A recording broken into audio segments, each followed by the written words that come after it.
Thank you very much, everyone. And bear with us to do a second panel. We are zooming in on the business case, which is the energy part of the business case in Europe. 30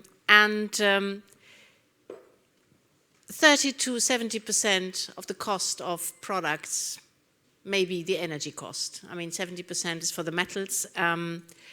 And it's clear that the business case of the future is a AAA energy, affordable, abundant at the factory gate for the energy.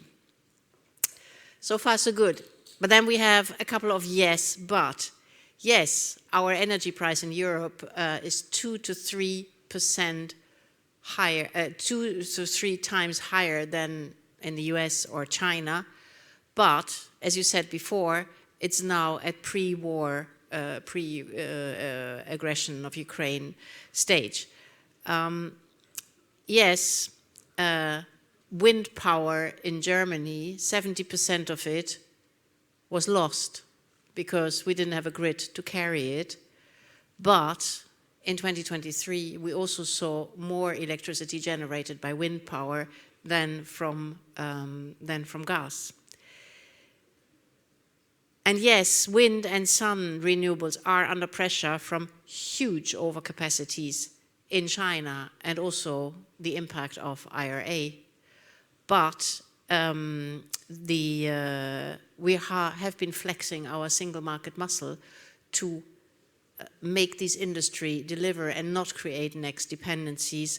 For example, by the Net Zero Industry Act, we already mentioned, it's the better business case. We improved the business case. We have a charter with all member states signing for wind, when it comes to auctions on wind, and a similar charter for the sun solar industry.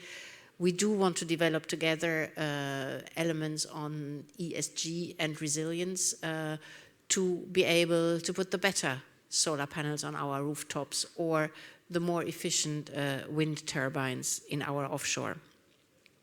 I'm very happy to have the panel here. We have Minister Cecilie, just appointed. Congratulations again. Mirset from Norway. We have Nicolas Baer, Vice President of the European Investment Bank. We have Jan Ranger, a startup in the hydrogen field, and we have Mechtel Wörsthofer, whom we have already seen.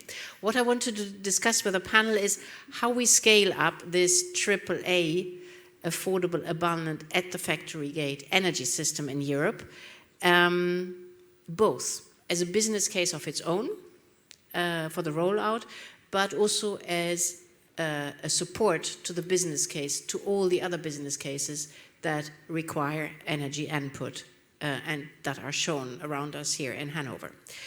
I will start with you, Minister, if I may. Norway is a pioneer. That's what your Prime Minister yesterday explained. And one example of this pioneering is the fact that 90% of all cars driving around in Norway are electric. We still have a long way to go in Europe. We're at, 20% or so. How did you do it? How did you make sure that there's such a take-up of these new energy, these new kind of technologies by Norwegian citizens? Well, that's a good question, because it's true. It's this has just been increasing, and now you just said the numbers. I think it's a lot of factors. It's not just one. We have made a lot of different policy decisions that has been important. For example, the sales tax and the VAT. So we have used the economic instrument that we have. We have made special priorities in the traffic, where to drive when you have an electric car. Also free passage to the toll stations with electric cars. And of course, it's important to have an infrastructure so you can use your electric car, because Norway is a long country, not so many people, but we have a lot of fjords and a lot of districts, small communities. So how can we also get them to take this choice when they are buying a new car. But I think it depends on many things together. So maybe that is part of the answer. When we spoke before, you also mentioned it's not only the cars. Actually, you're doing the same revolution on the ferries. How's that going? Well, I think it's before I became a minister for trade and industry. This is my third day in the job. I was a minister. I was minister for fishery and ocean policies. So the near ship, we can say that. Ferries and so on has been really important because it's a really important part of the infrastructure in Norway. But also there we have made requirements for zero emissions through public tenders, and then created the market for one example. But of course we also need there the infrastructure, because if you can't charge in the harbors, so then you can't use the technology. But in this kind of way, we have created a market, and now we are maybe one of the countries other countries look to when it comes to the ferry. So quite proud. And we also have the first hydrogen-powered vessel in operation. So this is really, really important, and I hope to see that soon also in the shipping industry as a whole. Where was this hydrogen-powered container ship built? This is really an exam this first day, so I will just pass it. I hope in Europe, because we are trying to bring our shipbuilding industry Europe. Okay, very good. Because that really shows how you have to think about the whole value system. Jan, I'd like you to maybe explain a bit your business proposition, and are you dreaming of all these conditions that Norway put into place to enable the new technologies, battery mobility? Yes, I think so. So maybe I should explain first a bit who we are, because thank you for being here. My name is not Olga, unfortunately. My name is Jan Ronger. I'm the CEO and the co-founder of Solid. We are a Belgian company, a Belgian startup. And you can, by the way, also find us at the booth of the European Commission to see our product. So we produce solar hydrogen panels. And, you know, we make hydrogen, right? And usually hydrogen, green hydrogen, is made from electricity and from water. Actually, we make it without electricity and without water, so we don't even need that, right? And how did we do this? Well, we basically started not from the power markets, as many did, but we started from the observation that we need large amounts of green hydrogen, or we will need them.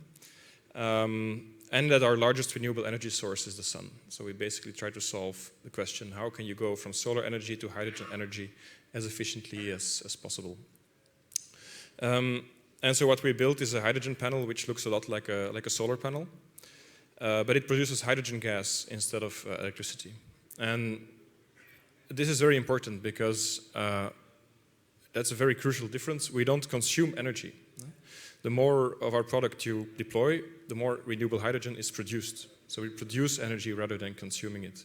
And with doing this, we basically break the whole problem with lack of green electricity, questions about additionality in RED III. So we basically produce renewable hydrogen in the form of, renewable energy in the form of hydrogen. And indeed, we see the very large need for green hydrogen, but as we heard before, the demand is still not there. Luckily, we didn't build gigawatt-scale factories yet, but this is indeed very important. Everybody knows that in the long term, there is this need for green hydrogen. Everybody knows that the business case will be clear by 2040, 2050, but what we need is a nice business case before 2030 in order to basically make our trajectory succeed. So what we are doing now is we are basically trying to, we will build our first facilities for series production by 2026. We want to go to gigawatt production by 2030. if the circumstances allow us, of course. And in that way, we want to enable the onshore potential of hydrogen, because I think Europe should actually be even more, ambitious and courageous to really, protect what they have already. Europe is it's a very nice place to live with very nice. They want to be environmentally friendly. But then, if you look at our energy policy, we stayed with Russian gas for way too long. Then we switched, because we had to LNG, and now when they're looking at hydrogen, most of it is people hope to get it from imports, which of course there's a reason they say that, and it will be part of the puzzle. But I think we can also produce a lot of the renewable energy ourselves, and also even the renewable hydrogen. We have a lot of potential in Europe. There's not only the offshore potential, but also onshore. And by enabling solar hydrogen potential, we hope to make sure that onshore solar hydrogen is also possible. So I would say, if Europe needs hydrogen, wir schaffen das. The Biden administration, when they presented the IRA, they said their dream was $1 per kilo of hydrogen. Are you matching that? You mean the target production price? Well, it's for the demand side that might be in the room or watching us on streaming. Indeed. Well, until a few years ago, there's been a lot of confusion about, let's say a lack of realism in the hydrogen world, which is a shame, because I mean, there is a lot of need for green hydrogen. We don't need to invent business cases. We don't need to invent production costs. It is quite expensive to make today, and it will not be free energy even in 2030 or even 2040. So we have to be realistic about it. But if we want to go to zero emissions, we don't only need renewable electricity, we also need renewable hydrogen. We just saw the case of steel, shipping, but there are indeed so many cases, and we're talking about very large volumes.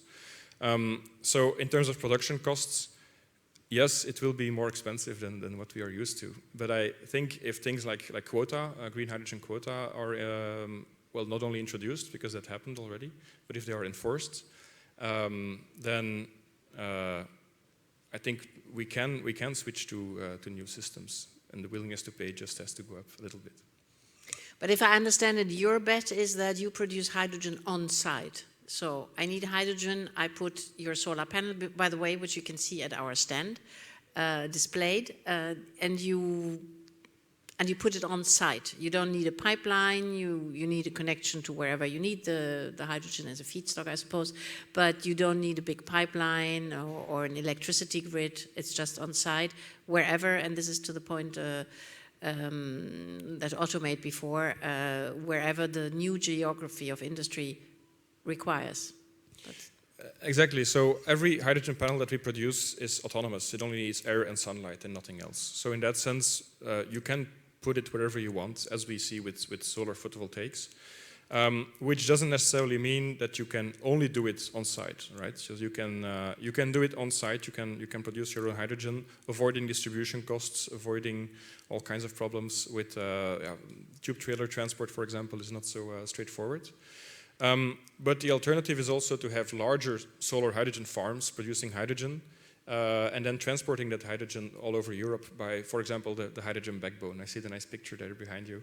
So if that is indeed, they're working on this, and if this will become reality, then you can basically produce your hydrogen where you have space, where you have solar energy, and then transport it in Europe.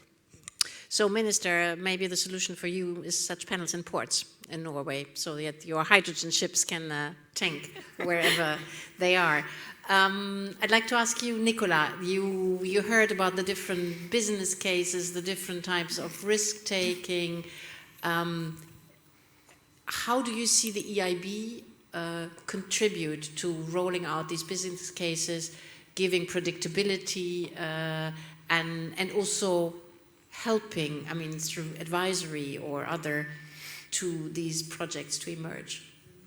Yes, there are, if I simplify it, two levels where we can help. The first, of course, I mean, we are a bank. So we have customers, whether it is on the lending side or also on the treasury side.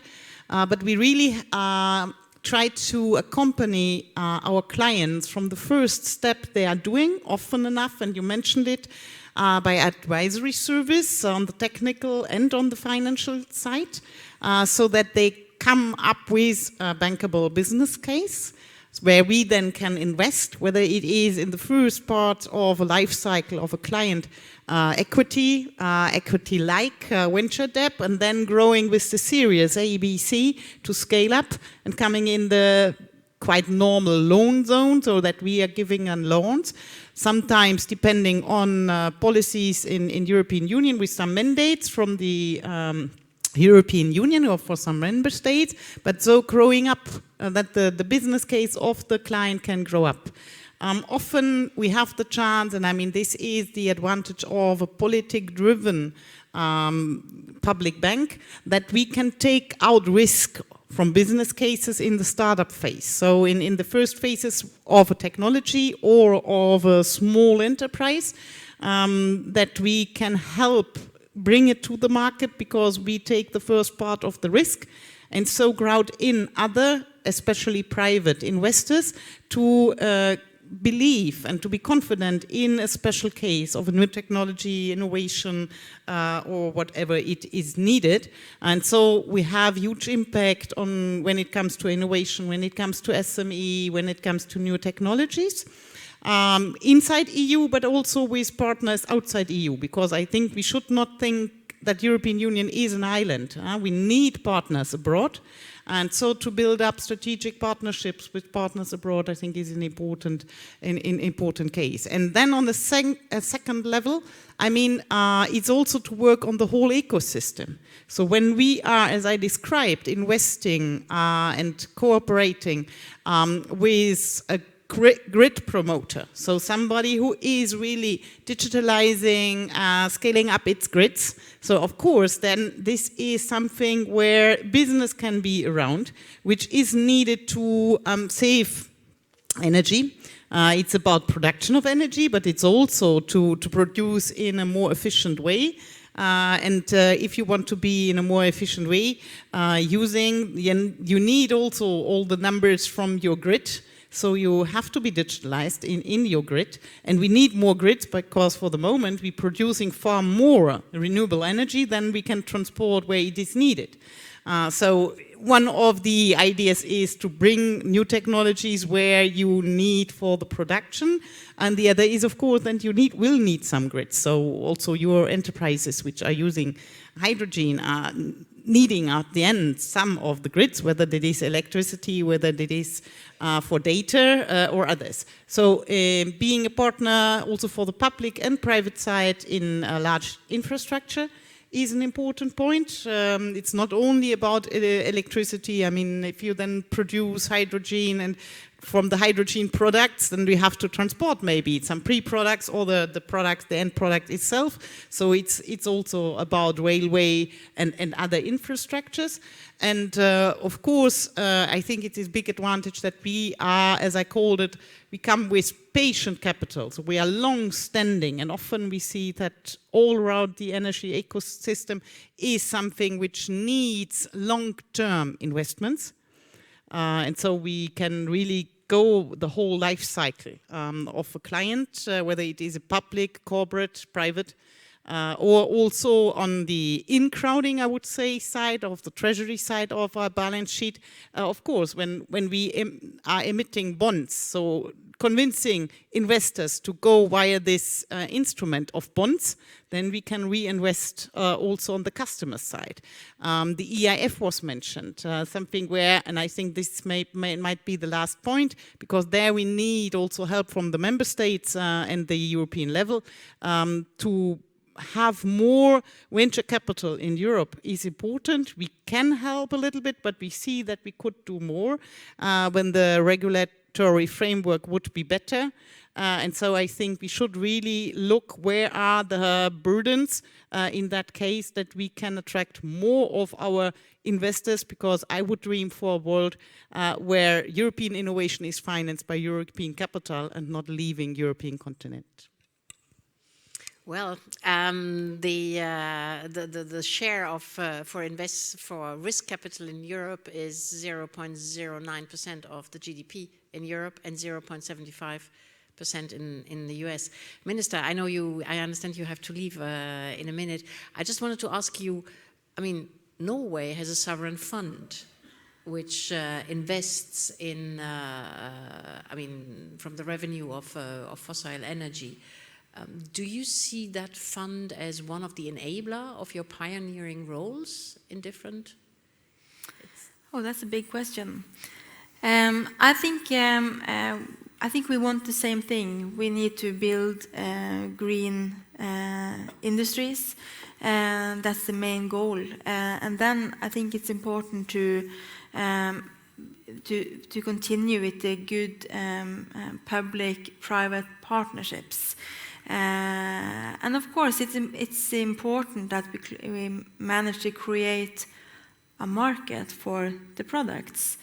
But these are big questions, and I promise you, next time we meet, you and I, then I will be not 3 days into my job, but then we are going to continue our really good partnership between the EU and Norway, and I'm really glad we have signed a deal you did with with the previous minister. So I think because I'm leaving now, I just have to say thank you for all of the good cooperation we already had between us, and I've been down to all of the businesses today in the Norwegian pavilion, and everybody's just saying that this is so important for them to be here, because now we are creating something just by being here. So I think that's it for me today. Thank you for having me. Thank you so much. You've been pioneering your own role, and a true Norwegian pioneer. Thank you. Good luck for your first days, and thank you for coming. Mechthild, there's a lot of expectations how to manage the business case in Europe and get that energy price down. How would you kind of pull together all the different strands of our policy around the energy market? Yeah, I think we have really a strong single market in general, not only for energy. Somebody referred to the Letta report, which came out and was discussed at heads of state and government level last week. You can say we have 30 years of experience of the single market, of goods, services, capital, and persons. So this is a big, I think, pillar of our policy, and every business is benefiting from it. We need to go on and update it. And also, we have a strong single market for energy, for electricity and gas. We created a bit later than the 4 freedoms, but I think we have a good network of grids already. I will come back to that, which helped, for example, in that unprecedented crisis we had 2 years ago, to already help each other. When there was no gas, or we decided to have less gas from Russia coming in, but when there was also droughts in the south of Europe, Portugal and Spain, but also major renovations in the nuclear site in France, we still had the internal market. We could still help each other. No blackouts in that very severe crisis wherever in Europe. And we, as I said, with the interconnections we already have in gas and electricity, the flow of electricity and gas could change, and we could help each other. This had a price, a real price, which peaked in August 2022 with 300 euro megawatt, 10 times what we have now. So we have now set up, as a reaction and learning from the crisis, we have reformed our electricity market design. And what does it mean? We have a system of marginal prices, where the price is set by the last resource which comes in, which is normally gas, and that was and is still quite expensive, but in the peak of the crisis, this made the prices so high. So what we introduced in this electricity market design, which was just adopted, that we have more longer-term contracts. between supplier and demand. We have contract for difference, we have power purchase agreements, which allows to have a bit more stability in the forward market. We still have the spot prices and we still have volatility, but we have a part of the market where now both the electricity and gas producing and those who want to buy it have the possibility for longer term contract or for private contract via power purchase agreements. And that gives more stability and foreseeability. So this is now part of our reform. It has been adopted. Member states are taking it into account. This gives a bit more foresight. At the same time, we promote renewables. And as you said yourself, we had more wind last year than gas. And that makes it that we have more competitive renewables in the future, which will take over and which will bring the prices further down.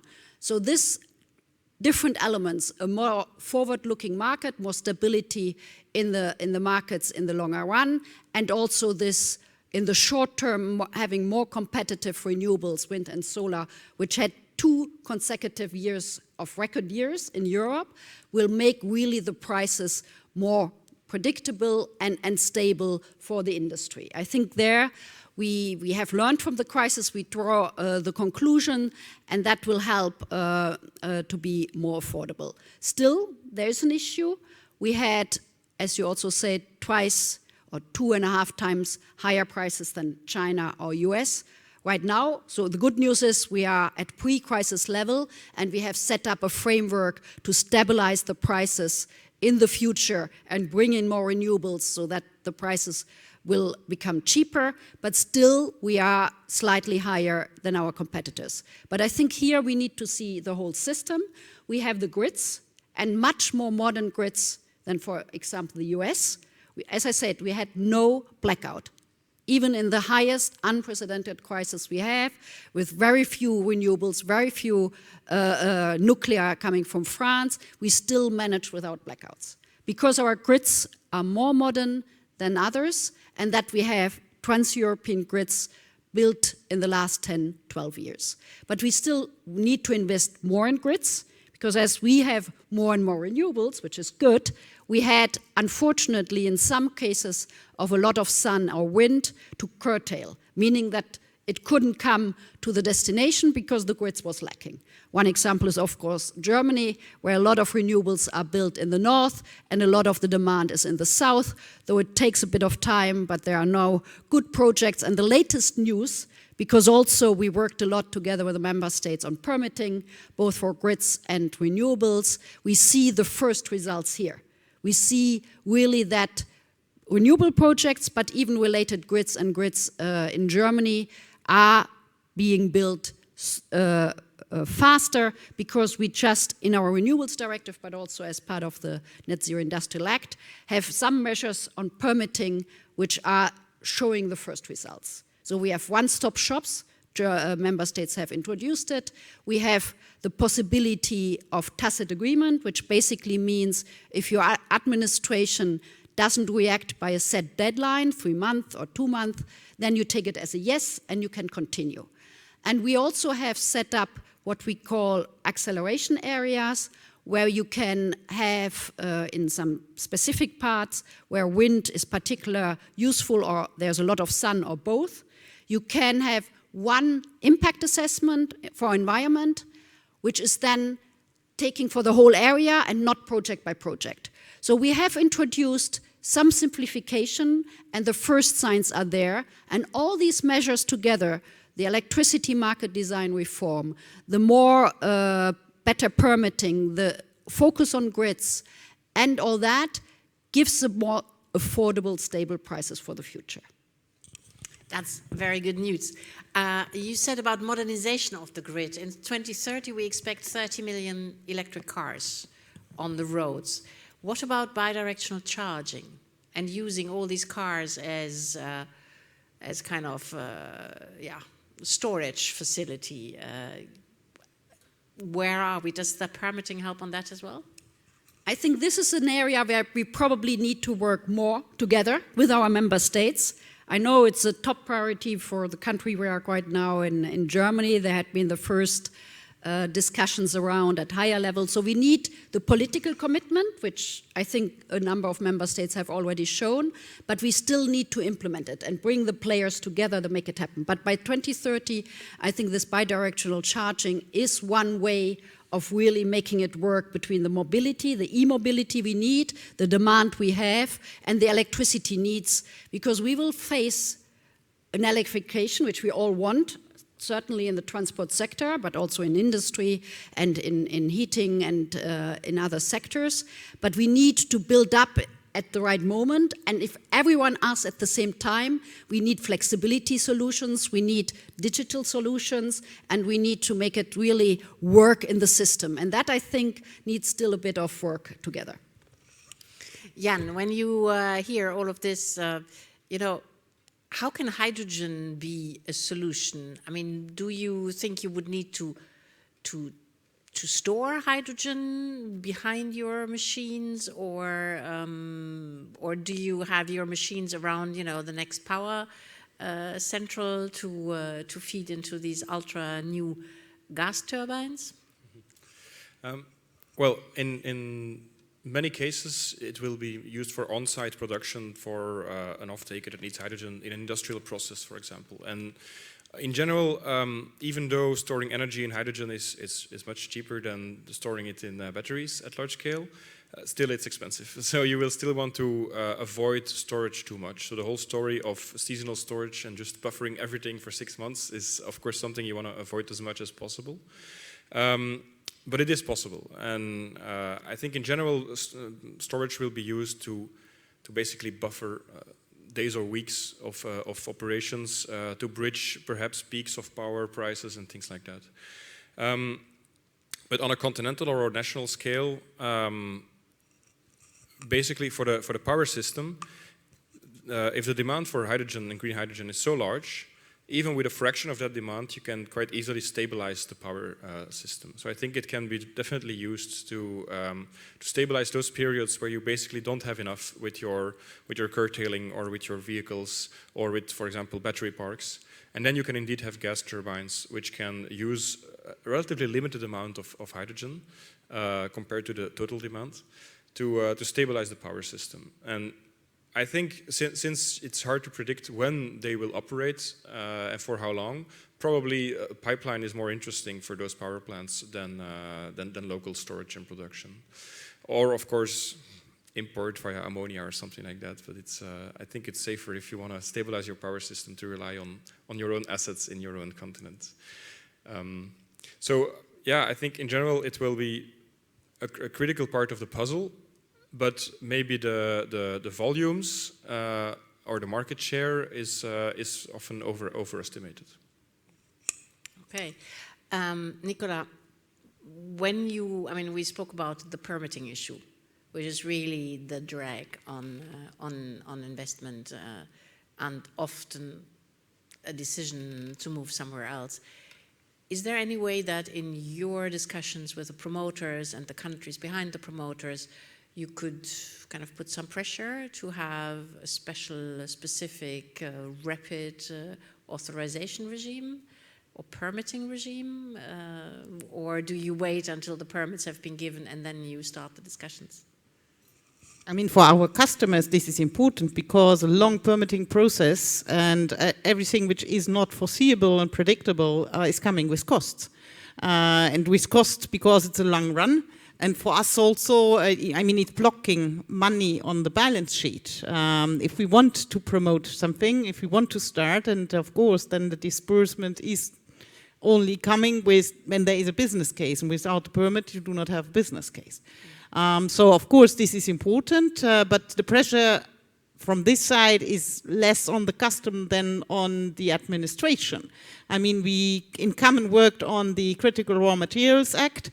We saw how much the member states were reluctant for the tacit approval. We saw how much they were fighting for every month of grace in the permitting timeline.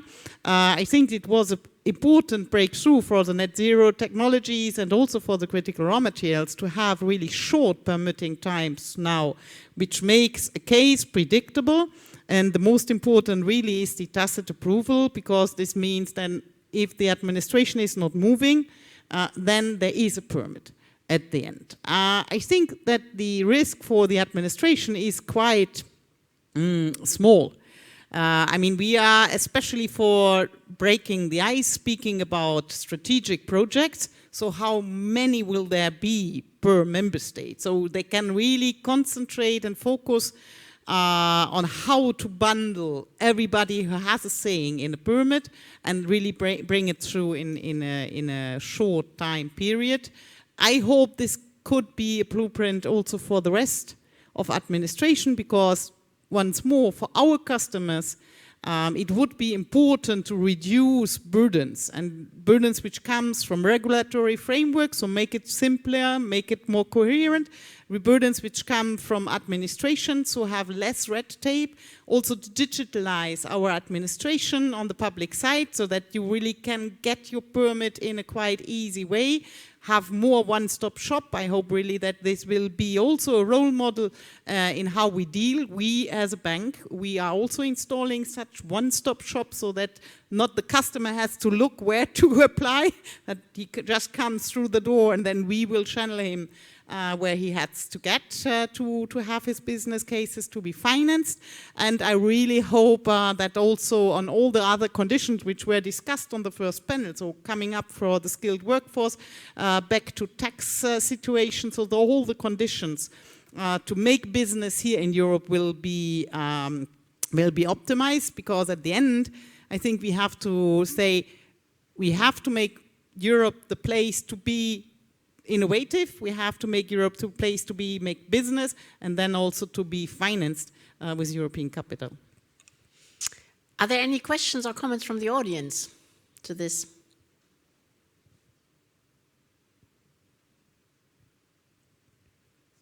I see no hands. Maybe, not yet. Yes, one, please. If you could just say who you are. You may have my mic.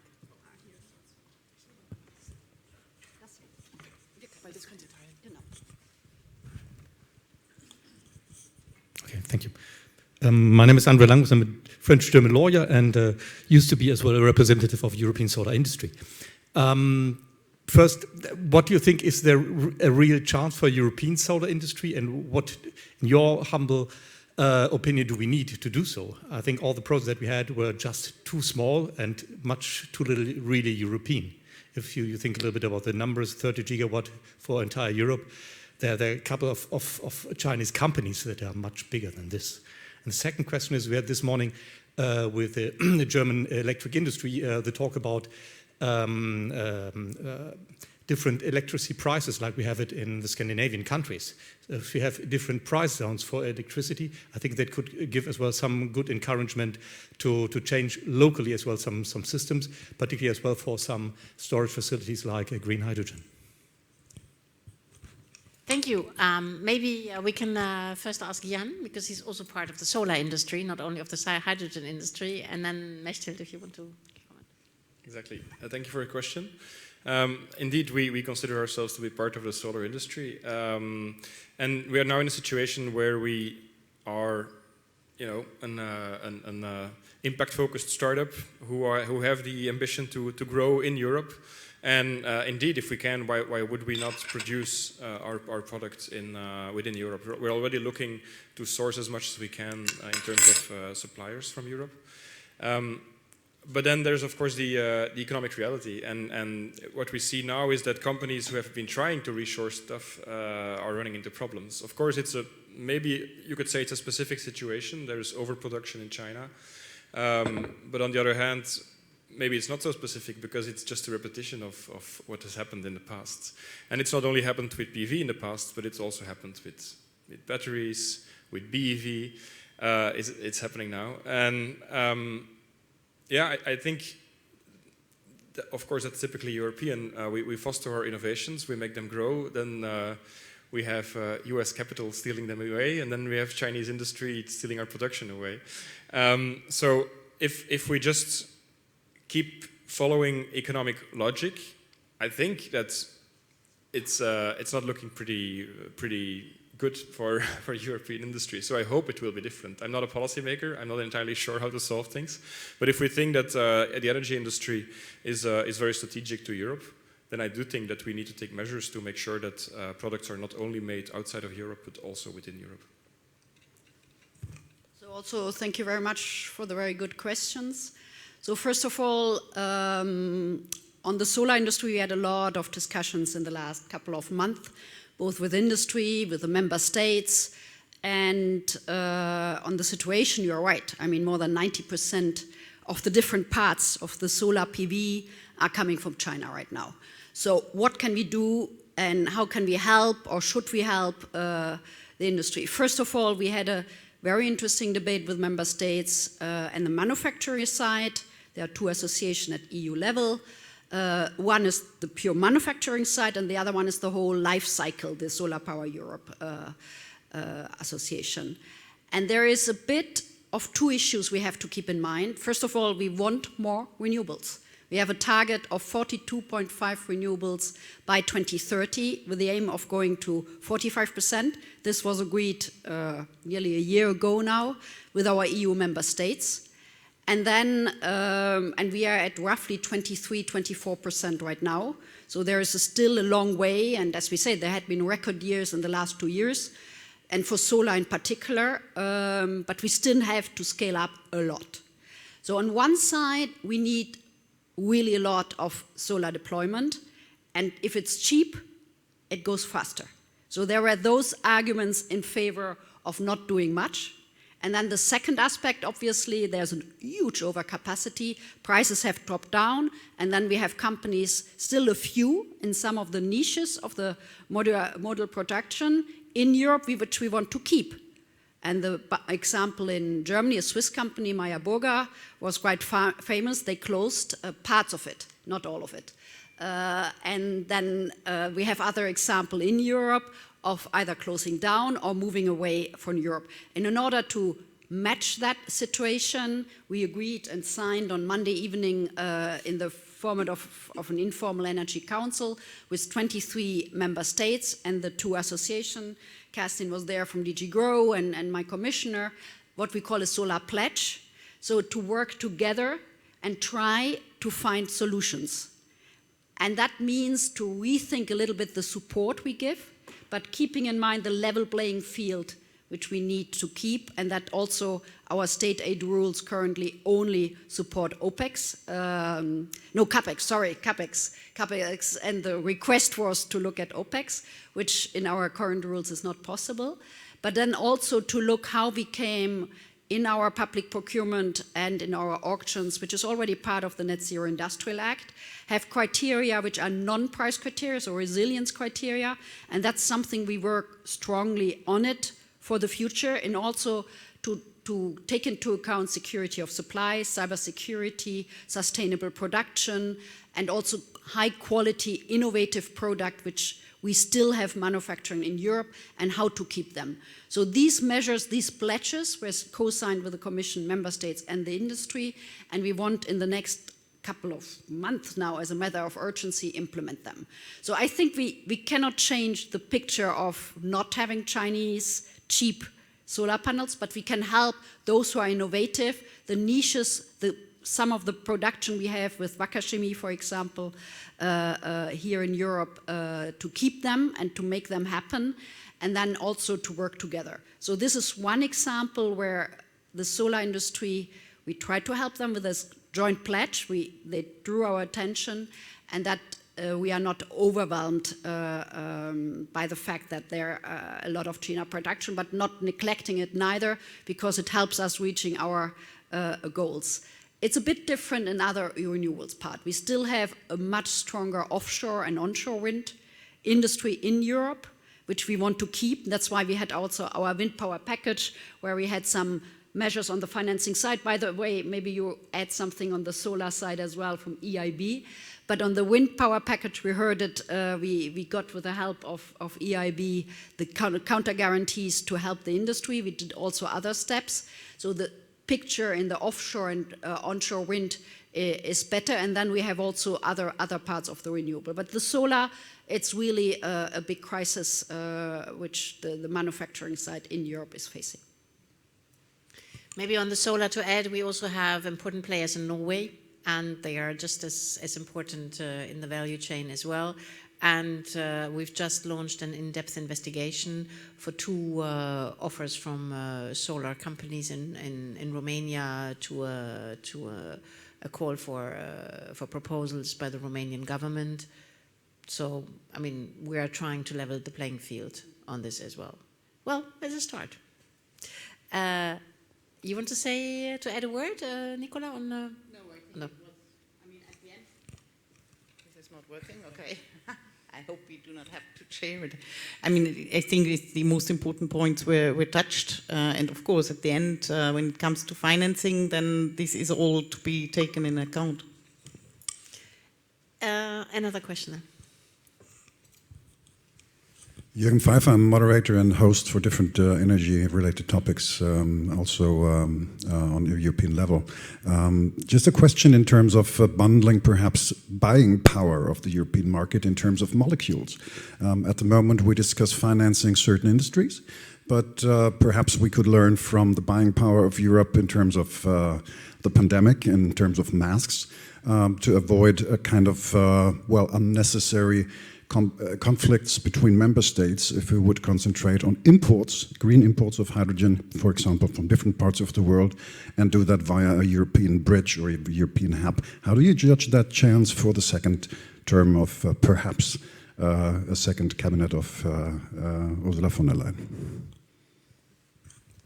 So, thank you very much. First of all, in the crisis, what happened that since the invasion of Ukraine and Russia, everyone wanted to phase down the imports of Russian gas immediately. Some countries like Germany did it immediately, some others are still dependent because they have long-term contracts. But overall, for more than 40% of Russian gas imports, we are around 8 or 9%.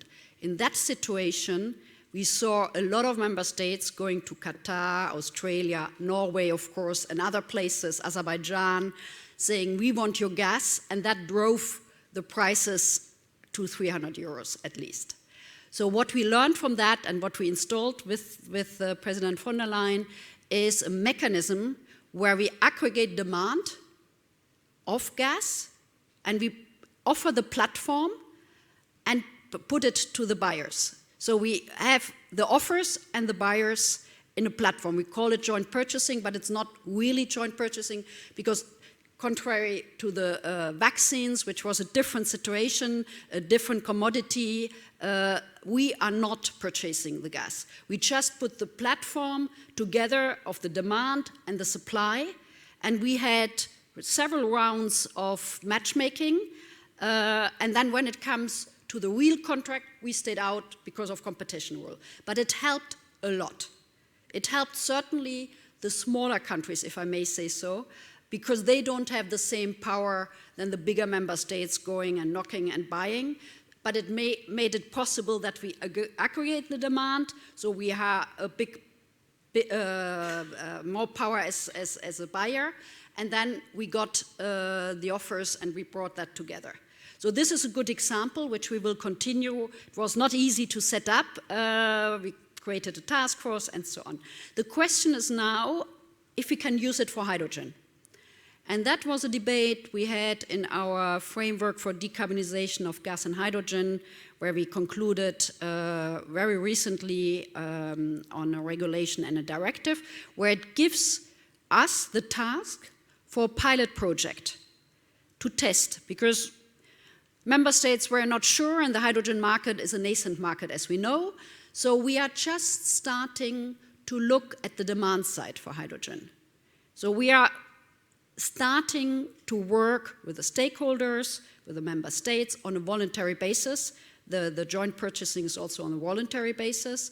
So it's in the starting phase, but the idea would be a little bit the same, to get the demand aggregated, look where it is, and then bring it together and make matchmaking. But as I said, it's a pilot phase which we start on hydrogen, and then we need an assessment, and then we need to see if we continue with it. There are other ideas which we heard, because one of the big problems right now, certainly for grids, is that we don't have enough cable producers. And most of the cable producers are outside the EU. There are a few inside, but most are outside. So there were some ideas in our last Informal Energy Council which were about grids. Should we look at joint purchasing of cables? We are not yet there. If there's press, it's not something we are proposing right now.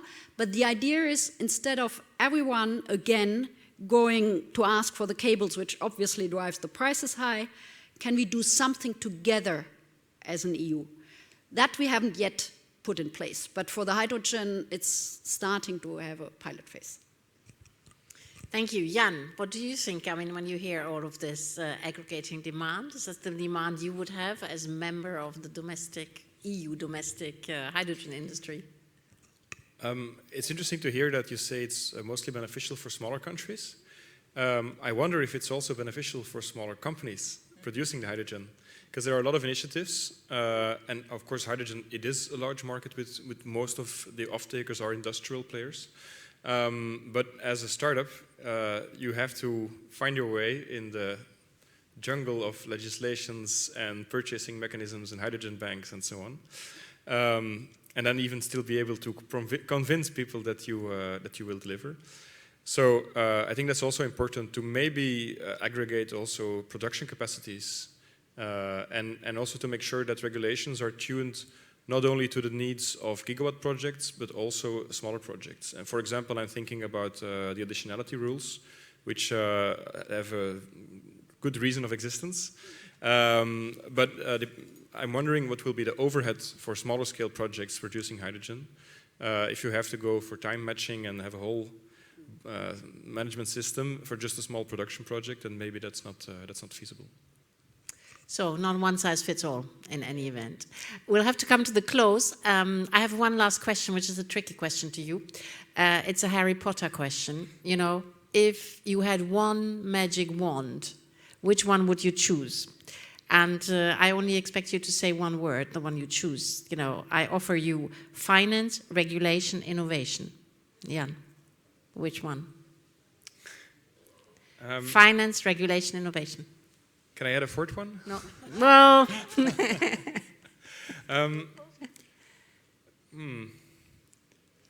Maybe it's finance. But the question is also which type of finance. So there's more than enough money in the world.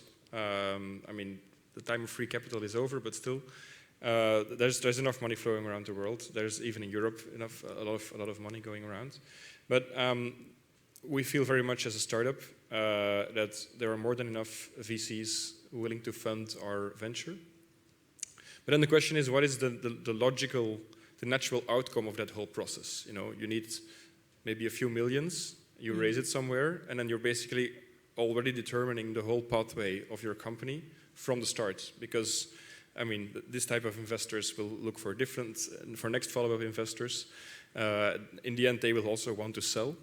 And the question is, where does the company end up, right? And one question is, who owns it? Is it a European owner? Is it maybe going to become a public company, or is it just going to be again a foreign acquisition by some existing company that is just becoming yet a little bit bigger? Are we still able to create companies that will turn big in their own right? And related to that is, what is actually the mission of those companies? Because we came from academia, and we first developed our product basically to have a positive impact on society. That was just an honest ambition, which is still existing today, right? But then you go into a venture, you raise capital, and rather than an enterprise, by many you are seen as a financial product. But if all our small companies, all our startups become financial products, then it just leads to acquisitions by multinationals, usually foreign multinationals, and you basically lose all that potential that you had there from the start. So I mostly think that patient capital, but also I would say impact-driven capital is very important. So, food for unicorns. What would you say, Nicola? Finance, regulation, innovation? I would go for innovation, as we have financing VR. So this is our daily business that we are financing. And when I see from the customer side, they are more looking for smarter regulation than more regulation. So less but more coherent. Okay, Mechthild. I would also go for innovation because I think we did a lot of regulation which we need to implement, so this is good, but not sure we need much more. We have financing, as you say, I mean, we have still to trigger private investment, but it's there, so innovation is also. And we saw good examples today in our panel of innovators, so I think we need more of them. Okay, big applause please for our great panel. And thank you. Thank you very much for joining us.